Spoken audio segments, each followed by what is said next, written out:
formally informed na po your Yes, yes. It was announced. That was the formal information, yeah. Pero hindi pa kayo nagkausap ng Presidente? Hindi pa. Nandito ako eh. So, Okay. How do you feel, sir, about it? Surprised, yeah. But yeah, work has to continue.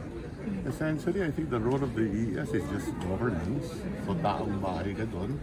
How do you make improve government services, get the departments to move faster, ensure that we follow the Philippine Development Plan.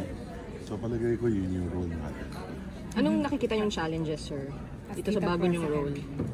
You know, wala naman talaga leader president eh.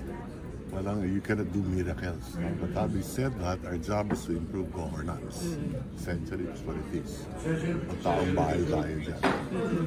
So anong siguro last orders niyo sa DOF family? Bago niyo sila... Just follow the plan we laid out.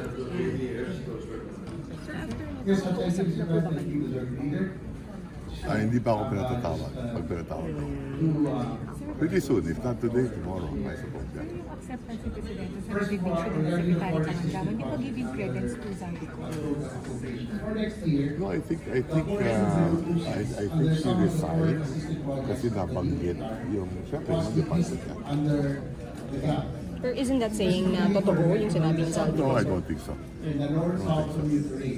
Okay. So, how do you look at that resignation ng Secretary Tangandaman? She is giving the president the free hand to investigate all the departments. Okay. Thank you, sir.